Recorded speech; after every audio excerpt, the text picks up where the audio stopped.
নবী করিম সাল্লাল্লাহু আলাইহি সাল্লাম বলেছেন যে তারাকতু ফীকুম আমরাইন, তারাকতু ফীকুম আমরাইন, আমি তোমাদের কাছে দুইটি নির্দেশিকা রেখে যাচ্ছি। রসুল বলতেছেন, আমার দিকে খেয়াল করেন, যে রসুল বলতেছেন আমি তোমাদের কাছে দুইটা নির্দেশিকা রেখে যাচ্ছি। ওই দুইটা নির্দেশিকা লান তাদিল্লু মা তামাসসাকতুম বিহিমা কিতাবাল্লাহি ওয়া সুন্নাত রাসূলিহি। জোরে বলুন সুবহানাল্লাহ। রাসূলুল্লাহ সাল্লাল্লাহু আলাইহি ওয়াসাল্লাম বলেছেন, শোনো, আমি তোমাদের কাছে দুইটি নির্দেশিকা রেখে যাচ্ছি। এই দুইটি নির্দেশিকা যদি তোমরা যতক্ষণ পর্যন্ত শক্তভাবে আঁকড়িয়ে ধরে রাখবে, ততক্ষণ পর্যন্ত তোমরা বিভ্রান্ত হবে না, পথভ্রষ্ট হবে না। আল্লাহ রসুল বললেন সেই দুইটা হচ্ছে বিহিমা কিতাব আল্লাহ। এর দুইটার একটা হচ্ছে কিতাব আল্লাহ, আল্লাহর কিতাব মানে হচ্ছে কোরআনুল কারীম। এই দুইটার একটা হচ্ছে কিতাব আল্লাহ, কার কিতাব? আর আল্লাহর কিতাবের নাম কি? সবাই বলেন, আল্লাহর কিতাবের নাম কি? আরেকটি হচ্ছে ওয়া সুন্নাত রাসূলিহি, আরেকটি হচ্ছে রাসূল সাল্লাল্লাহু আলাইহি ওয়াসাল্লামের সুন্নাত। আর রাসূল সাল্লাল্লাহু আলাইহি ওয়াসাল্লামের সুন্নাত হচ্ছে তথা হাদিস, রাসূলের আদর্শ, রাসূলের সুন্নাহ, রাসূলকে অনুসরণ করা, তার হাদিসগুলোকে গ্রহণ করা।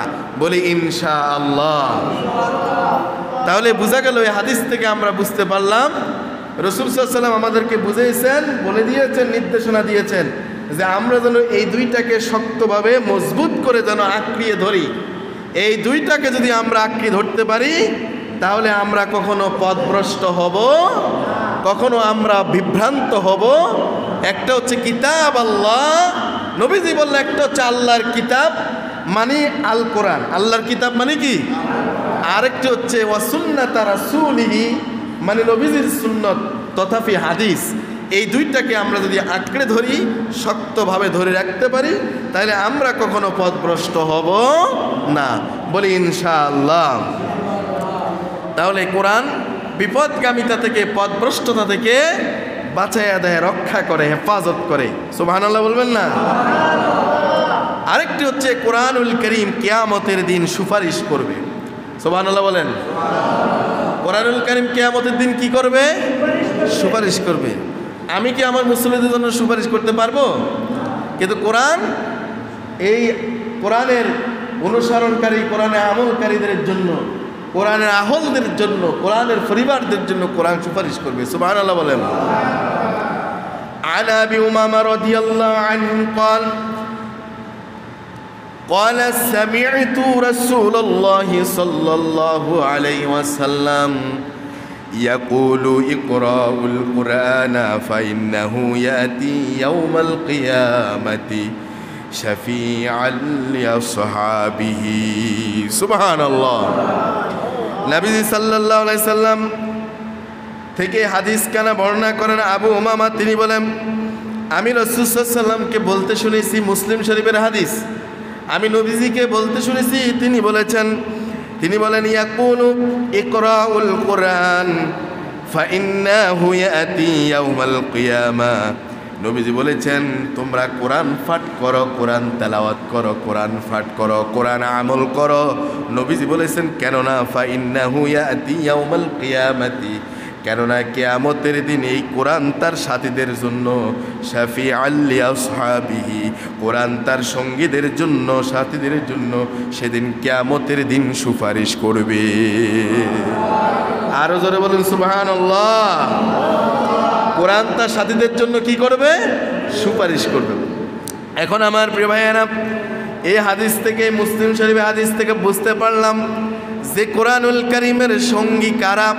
কোরআনের সঙ্গী হচ্ছে তারা যারা কোরআন তেলাওয়াত করে, যারা কোরআন পাঠ করে, কোরআন আমল করে, কোরআন অনুযায়ী নিজের জীবনকে পরিচালনা করে, কোরআন অনুযায়ী নিজের পরিবারকে পরিচালনা করে, কোরআন অনুযায়ী নিজের স্ত্রীকে চালায়, নিজেকে পরিচালিত করে, কোরআন অনুযায়ী নিজের সন্তানদেরকে পরিচালিত করে, কোরআনের অনুযায়ী কোরআনে যেগুলো হালাল করেছে সেগুলোকে হালাল হিসেবে গ্রহণ করেছে, কোরআনে যেগুলোকে হারাম করেছে সে ব্যক্তি সেগুলো নিজের জন্য হারাম করে নিয়েছে।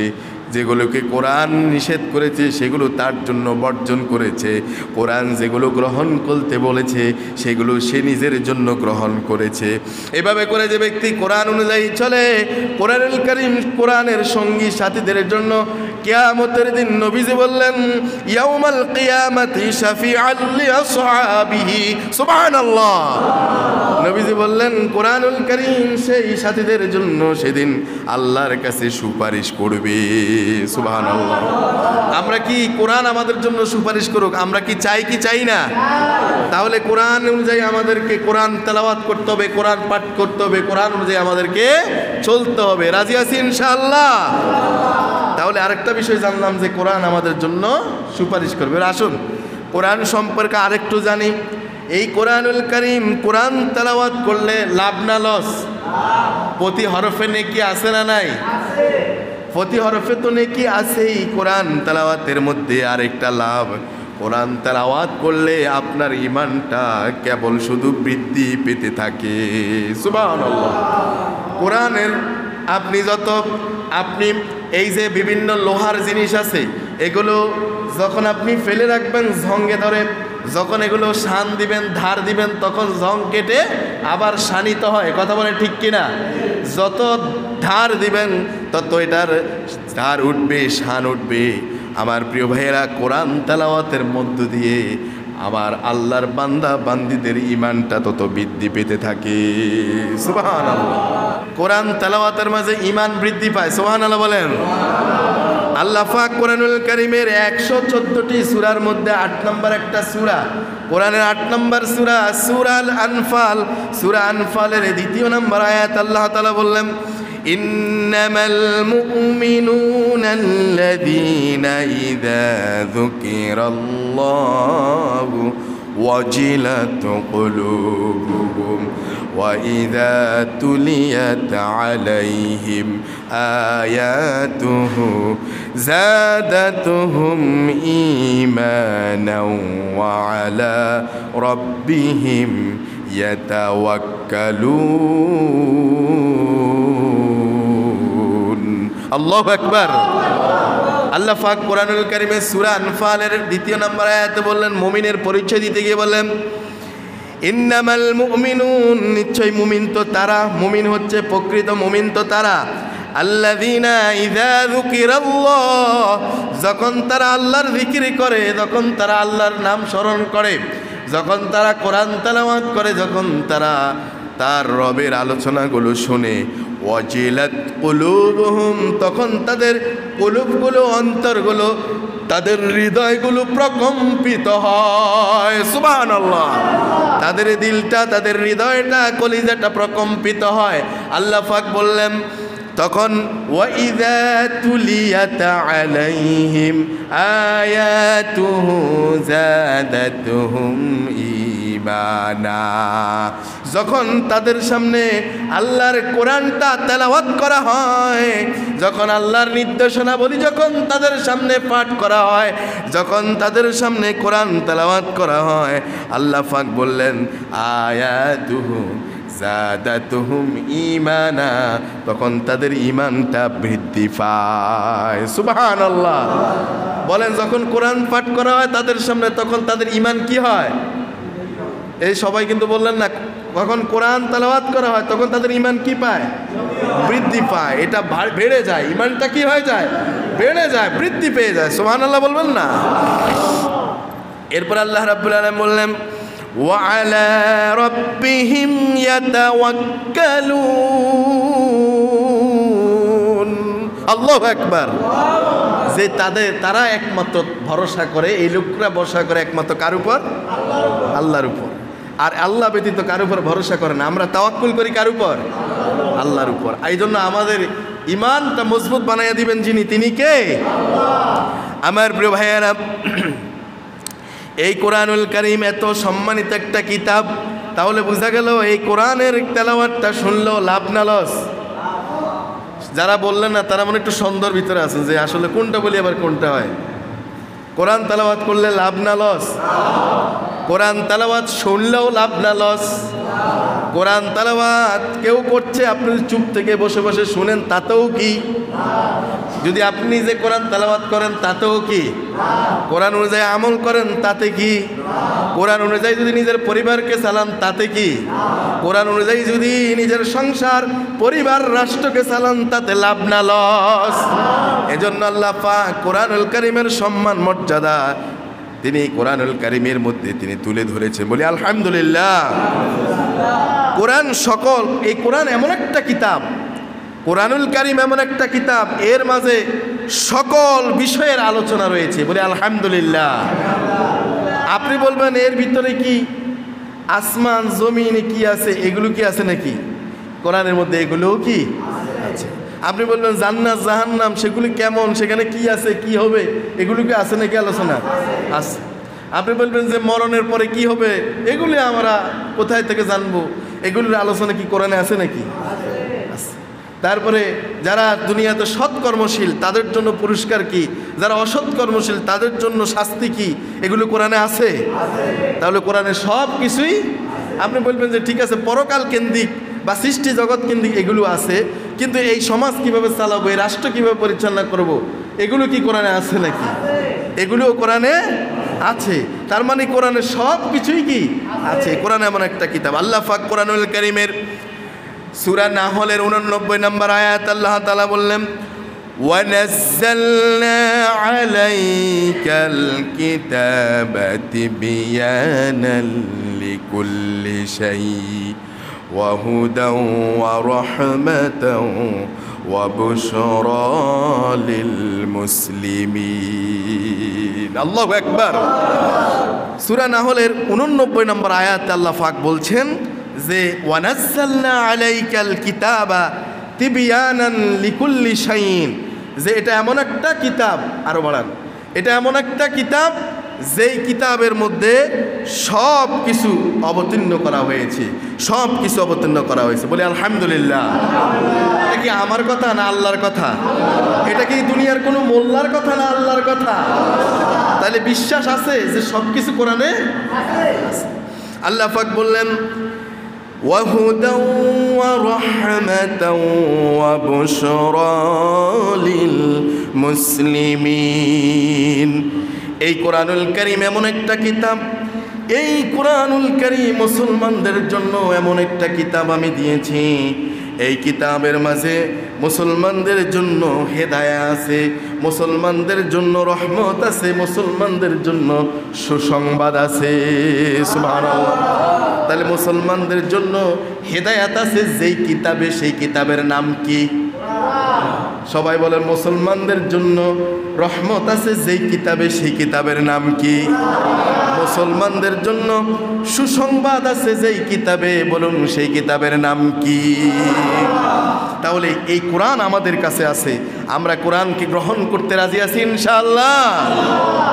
কোরআন যে ব্যক্তি পাঠ করে, যারা কোরআনকে মহাব্বত করে, যারা কোরআনকে লালন করে, যারা কোরআনের জিন্দিগি গঠন করাই যাদের আকাঙ্ক্ষা, তামান্না, কামনা, যাদের লক্ষ্য উদ্দেশ্য, তারা হচ্ছে কোরআনুল কারীমের আহল পরিবারভুক্ত। বলি সুবহানাল্লাহ।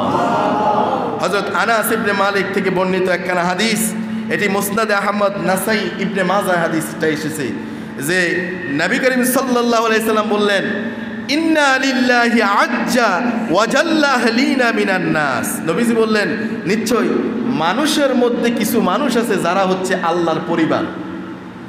সুবহানাল্লাহ বলবেন না? মানুষের মধ্যে কিছু মানুষ আছে যারা হচ্ছে কার পরিবার? এখন আমরা পরিবার বলতে বুঝি তো নাকি? যেমন আপনার একটা কি পরিবার আছে না, আমাদের আমির হোসেন ভাইয়ের একটা পরিবার আছে নাকি, আমার একটা কি আছে পরিবার আছে। এখন বলছে যে কিছু মানুষের মধ্যে কিছু মানুষ আছে, এই মানুষদের মধ্যে কিছু মানুষ আছে যারা হচ্ছে আল্লাহর আহল, আল্লাহর পরিবার। সুবহানাল্লাহ বলেন। এখন আল্লাহর পরিবার কারা? নবীজি যখন এই কথা বললেন, সাহাবায়ে কেরামরা তখন বললেন, ক্বালু, তারা বললেন, মানহুম ইয়া রাসূলুল্লাহ, ওগো আল্লাহর রাসূল আমাদেরকে বলুন তো আল্লাহর আহল, আল্লাহর পরিবার আমরা তো বুঝলাম না, আমাদেরকে বলুন তো আল্লাহর পরিবার কারা? রাসূল বললেন, ক্বালা আহলুল কুরআন হুম আহলুল্লাহি ওয়া খাসাতু। সুবহানাল্লাহ। নবীজি বললেন যারা হচ্ছে আহলুল কোরআন, হুম আহলুল্লাহ, যারা হচ্ছে কোরআনের আহল, কোরআনের পরিবার, নবীজি বললেন তারাই হচ্ছে আল্লাহর পরিবার। সুবহানাল্লাহ। নবীজি বললেন যারা কোরআনের আহল তারাই হচ্ছে আল্লাহর আহল, যারা কোরআনের পরিবার, কোরআনের ফ্যামিলি, তারাই হচ্ছে আল্লাহর ফ্যামিলি। সুবহানাল্লাহ। আল্লাহর পরিবার তার মানে হচ্ছে কোরআনের পরিবার কারা? কোরআনের পরিবার যারা কোরআন পাঠ করে, কোরআন বুঝে, কোরআন অনুযায়ী আমল করে, কোরআন অনুযায়ী যারা জীবনকে পরিচালনা করে, তারা হচ্ছে কোরআনের আহল। আর কোরআনের আহল যারা হয়েছে তারাই হয়ে গেছে আল্লাহ পাকের আহল। সুবহানাল্লাহ। শুধু আল্লাহর আহল নয়, আহলুল্লাহি ওয়া খাসাতু, আল্লাহ নবী বললেন তারা আল্লাহর পরিবার, আল্লাহর আহল এবং আল্লাহর বিশেষ খাস লোক, আল্লাহর স্পেশাল ব্যক্তিবর্গ। সুবহানাল্লাহ। আল্লাহর স্পেশাল বান্দা বান্দি হচ্ছে তারা। আল্লাহ পাক আমাদেরকে তাদের সাথে শামিল করুন বলে আমিন। আমার প্রিয় ভাইয়েরা, তাহলে বোঝা গেল কোরআন অনুযায়ী চললে, কোরআন অনুযায়ী আমল করলে আমাদের সব দিক থেকেই লাভ না লস? আর আওয়াজ দিয়ে বলুন, লাভ না লস? আর এই কোরআনুল কারীমে কি কোনো ভুল আছে? কোনো ভুল নাই। এটি এমন একটা কিতাব, আল্লাহ পাক প্রথমেই কোরআনুল কারীমের প্রথম দিকে আল্লাহ পাক জানিয়ে দিলেন, যালিকাল কিতাবু লা রাইবা ফীহি হুদাল লিল মুত্তাকিন। জোরে বলি আল্লাহু আকবার। আল্লাহ তাআলা জানিয়ে দিলেন আমি এমন একটা কিতাব দিলাম, যালিকাল কিতাব, এটা এমন একটা কিতাব, এমন একটা গ্রন্থ, লা রাইবা ফি, যার মাঝে কোনো সন্দেহ নাই, ভুল নাই, সংশয় নাই, হুদাল লিল মুত্তাকিন, এটা মুত্তাকিনদের জন্য পথ প্রদর্শক। সুবহানাল্লাহ। এই কিতাব দিলেন কে? এই কিতাবের মাঝে কোনো ভুল, সন্দেহ, সংশয় নাই। এই কোরআনুল কারীমের সংজ্ঞায় মানার প্রণেতা আল্লামা নাসাফি রাহিমাহুল্লাহ বলেন, হুয়াল কুরআন আল মুনাজ্জালু আলার রাসূলিল মাকতুবু ফিল মাসাহিফ আল মানকুলু আনহু নাকলান মুতাওয়াতিরান বিলা শুবহা। মানার প্রণেতা আল্লামা নাসাফি রাহিমাহুল্লাহ কোরআনের সংজ্ঞায়, পারিভাষিক সংজ্ঞায় তিনি বলেছেন যে কোরআনটা এমন একটা কিতাব, আল কিতাব ওয়াল কিতাব, এই কিতাবটা এমন একটা কিতাব, ওয়াল কুরআন আল মুনাজ্জালু আলার রাসূলুল্লাহ সাল্লাল্লাহু আলাইহি ওয়াসাল্লাম, এটা মুহাম্মদ সাল্লাল্লাহু আলাইহি ওয়াসাল্লামের উপরে নাজিল হয়েছে এমন একটা কিতাব, আল মাকতুবু ফিল মাসাহিফ, যেটা মাসহাফ সমূহে লিপিবদ্ধ করা হয়েছে, আল মানকুলু আনহু নাকলান মুতাওয়াতিরান বিলা শুবহা, এমন একটা কিতাব যেটা ধারাবাহিকভাবে নাজিল হয়েছে। এই নাজিলের ধারাবাহিকতার মধ্যে এই কিতাবের প্রত্যেক আয়াতের মধ্যে, বাক্যের মধ্যে, লফজের মধ্যে, ওয়ার্ডের মধ্যে, শব্দের মধ্যে কোনো রকম সন্দেহ, ভুল, ত্রুটি, বিচ্যুতি, সন্দেহ, সংশয়ে ঊর্ধ্বে একখানা কিতাব নাজিল হয়েছে। ওই কিতাব মুহাম্মদ সাল্লাল্লাহু আলাইহি ওয়াসাল্লামের উপরে নাজিল হয়েছে। ওই কিতাবের নাম হচ্ছে কোরআনুল কারীম। সুবহানাল্লাহ। ওই কিতাবের নাম কি? কোরআনুল কারীম। আমার প্রিয় ভাইয়েরা, আল্লাহ পাক, আমরা যদি বলি আল্লাহ তোমার কাছে আমরা জানতে চাই এই কোরআনুল কারীম তুমি নাজিল করেছ, কিন্তু এই কোরআনুল কারীমকে হেফাজত কে করেছে? কোরআনের দায়িত্ব কাকে দিয়েছ? কোরআন দেখাশোনা করার, কোরআনকে ঠিকঠাক রাখবার জন্য তুমি কি কোনো সংস্থাকে দায়িত্ব দিয়েছ নাকি?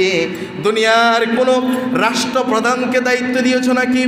দুনিয়ার কোনো পিসা হুজুরকে দায়িত্ব দিয়েছ নাকি? আল্লাহ বলেন না, আমি কাউকে দায়িত্ব দেই নাই।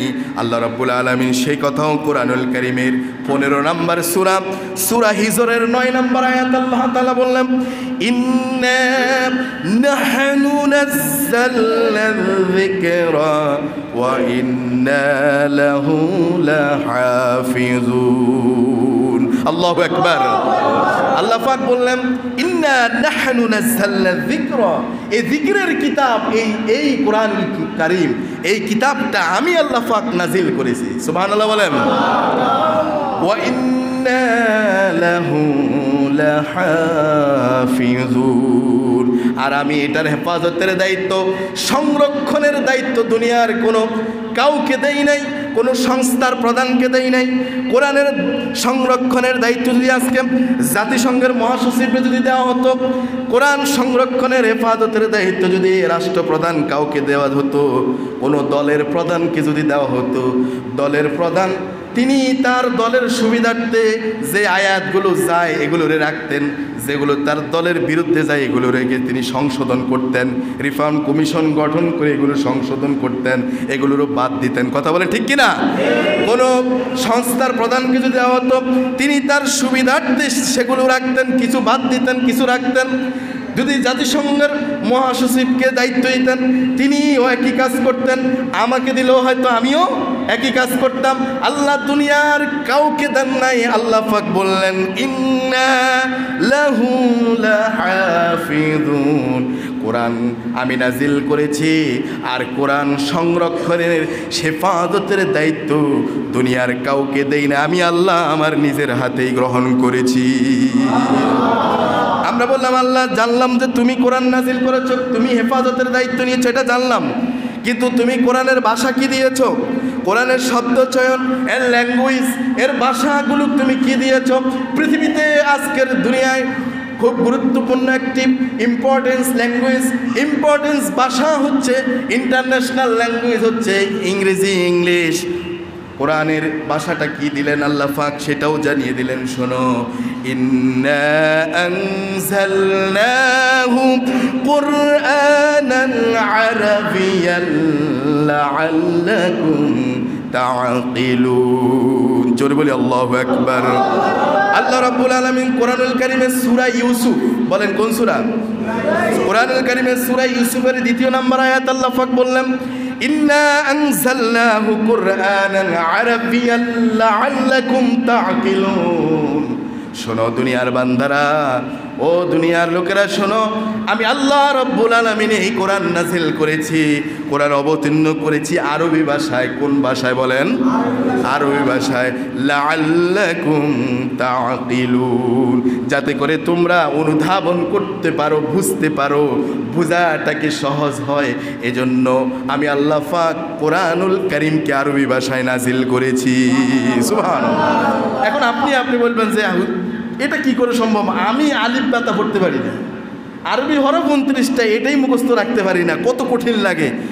নামাজ শিখার জন্য, পড়ার জন্য অন্তত 10-12টা সূরা আমি মুখস্থ রাখতে কত কষ্ট হয়, আর আল্লাহ বলতেছে সহজ ভাষায় নাজিল করে যাতে বুঝতে পারো। আমার কাছে তো মনে হয় যে ইংরেজিটা সহজ, আমার কাছে মনে হয় হিন্দিটা কি সহজ। আছে না অনেকে? আপনাদের কাছে মনে রাখতে পারে হয়তো ইংরেজি সহজ, বাংলা সহজ, কিন্তু আল্লাহ বলছেন আরবিটা কি সহজ। এখন বলেন, আরবি যদি সহজই না হতো, এই যে ছোট্ট বাচ্চা মাত্র 6-7 বছর বয়স, এরকম 6-7 বছর বয়সের বাচ্চার সিনার ভিতরে গোটা কোরআনুল কারীম 30 পারা 114টা সূরা, এরকম এই অসংখ্য 6666 কম বেশি মতান্তরে এই আয়াতগুলো তার ছোট্ট বাচ্চা সিনার মধ্যে মুখস্থ আল্লাহ তাআলা বদ্ধমূল করে দিয়েছেন। সুবহানাল্লাহ। আপনি কি দেখাতে পারবেন পৃথিবীতে এমন কোনো ধর্মগ্রন্থ আছে যে ধর্মগ্রন্থের শুরু থেকে শেষ পর্যন্ত পুরোটা হুবহুব মুখস্থ কেউ বলতে পারে? আছে পৃথিবীতে? আপনি এখানে কে আছেন যে একটা বড় একটা 2-3 পৃষ্ঠার একটা কবিতা বলতে পারবেন মুখস্থ? আছেন? হ্যাঁ, একটা 8 লাইনের 10 লাইনের কবিতা মুখস্থ রাখতে গেলে এরপরে দেখা যায় কয়েকদিন চর্চা না থাকলে এটাও ভুলে যায়, ঠিক না কথা? কিন্তু কোরআনুল কারীম এই বাচ্চারা, ছোট্ট বাচ্চারা, তারা তাদের সিনার মধ্যে আবদ্ধ করে দিচ্ছেন। তাহলে কোরআনের ভাষা কি কঠিন না সহজ? আপনি পড়ছেন না, আপনি জানছেন না, আপনি আসতেছেন না, আপনি বসতেছেন না, আপনি কোরআনের কাছে থাকতেছেন না, এজন্য আপনার কাছে এটা কি কঠিন। আপনি আসলে, বসলে, শিখলে, শিখার মন মানুষের থাকলে এটা আপনার কাছে কি হয়ে যাবে? সহজ হয়ে যাবে। আল্লাহ এটাকে কি করে দিবেন? সহজ করে দিবেন। সুবহানাল্লাহ বলবেন না? আমার প্রিয় ভাইয়েরা, আমরা বললাম আল্লাহ এটা জানলাম, কিন্তু আমরা জানতে চাই, তোমার কাছ থেকে আমরা জানতে চাই এই কোরআনুল কারীম এর মধ্যে কি রাখছো আমাদের জন্য? কোনো ঔষধ আছে নাকি? কোনো ট্রিটমেন্টের ব্যবস্থা আছে নাকি? এই কোরআনুল কারীমের ভিতরে আমাদের কোনো রকম রোগের ঔষধ আছে নাকি? আল্লাহ পাক সেটাও জানিয়ে দিলেন। আল্লাহ রাব্বুল আলামিন সূরা বানি ইসরাইলের 82 নম্বর আয়াত আল্লাহ তাআলা বললেন, ওয়া নুনাজ্জিলু মিনাল কুরআনি মা হুয়া শিফাউন ওয়া রাহমাতুল লিল মুমিনিন। জোরে বলে আল্লাহু আকবার।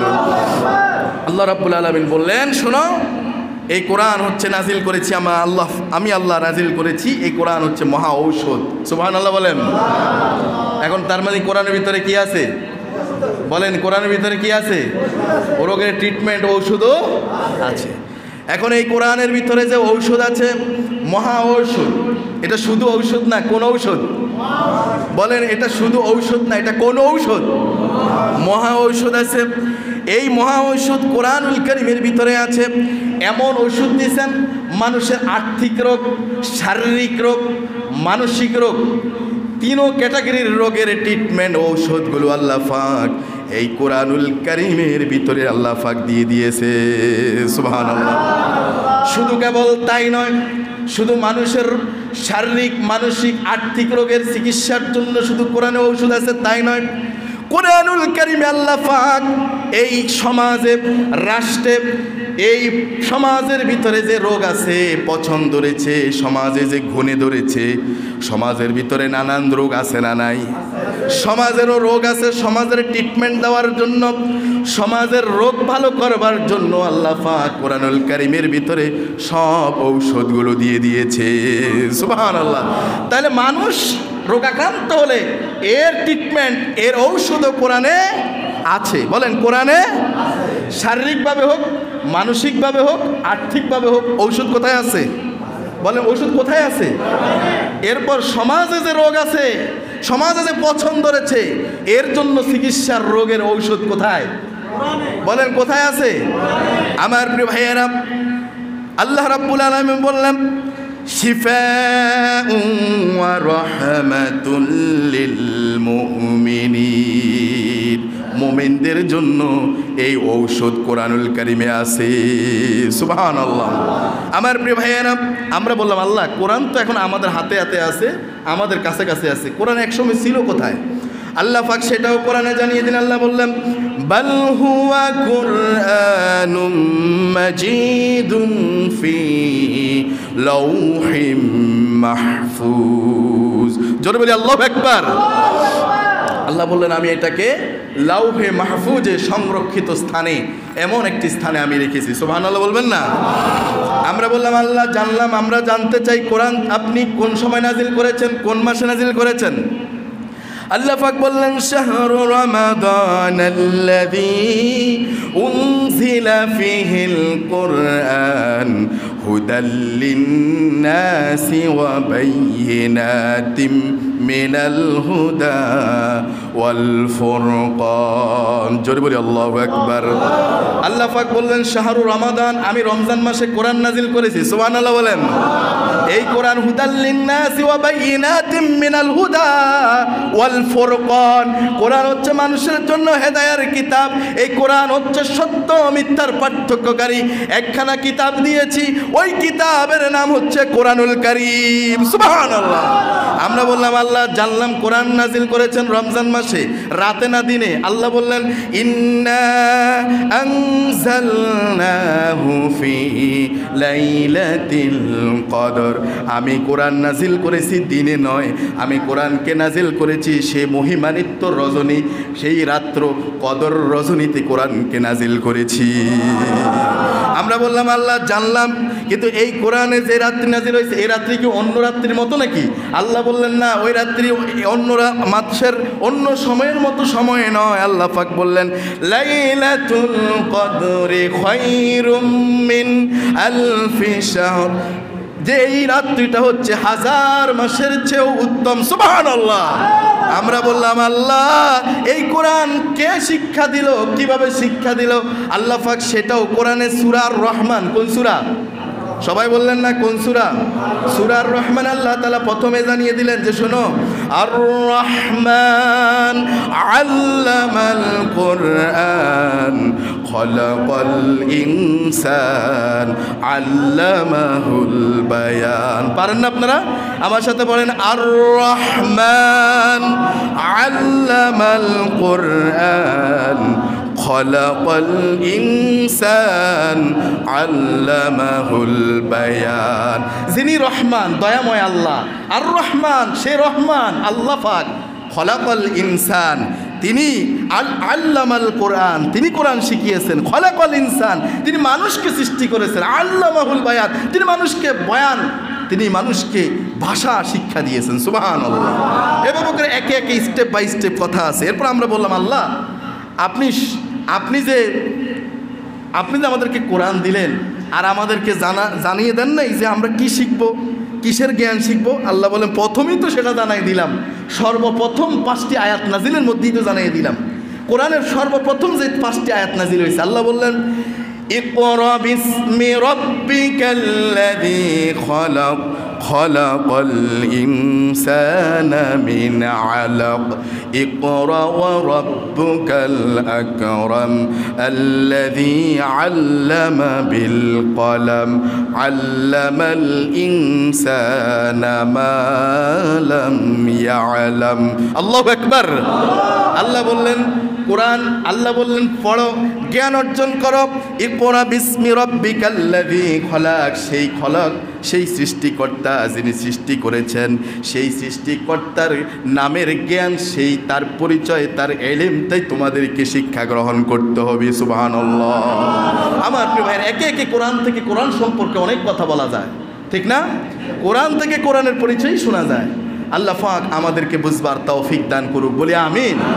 আল্লাহ পাক কোরআনের মর্যাদা, আজকে যে আমরা আলোচনা করলাম কোরআন কেমন কিতাব, সেই কোরআন, সেই কিতাব কানা আমাদের কাছেই আছে না নাই? সবাই বললেন না আছে না নাই? আছে। অথচ সেই কিতাবের আমল পরিপূর্ণভাবে আমাদের কাছে আছে কি? আমাদের কাছে নাই। যদি আমরা সেই কোরআনুল কারীমের আমলটা যদি আমরা ব্যক্তি, সংসার, পরিবার, আমরা যদি আমাদের সমাজে যদি এই কোরআনুল কারীমের আমলটা যদি আমরা চালু করতে পারি, কোরআনের বিধিবিধানটা যদি কায়েম করতে পারি, তাহলে সমাজ কি এরকম সমাজ থাকবে না সুন্দর হবে? এটা কি বিশ্বাস থেকে বলছেন? এই নাকি গড়মিল আছে? বিশ্বাসে কোনো সন্দেহ সংশয় আছে? থাকলে বলেন। এখানে সন্দেহ সংশয় আছে যে কোরআন অনুযায়ী যদি সমাজ চলে, তাহলে সমাজ এরকম থাকবে না, সমাজটার চেহারা পরিবর্তন হয়ে যাবে, সমাজ সুন্দর হবে, ভালো হবে, মানুষ জুলুম করবে না, এমন একটা সমাজ কায়েম হবে যেই সমাজ অপরাধী থাকবে না। 2-4টা অপরাধী থাকলে অপরাধ করার পর নিজেই অনুশোচনা বোধ করবে, অনুতপ্ত হয়ে সে নিজেই বিচার প্রার্থী হয়ে, আসামি হয়ে বিচারকের সামনে দাঁড়িয়ে যাবে। আল্লাহু আকবার।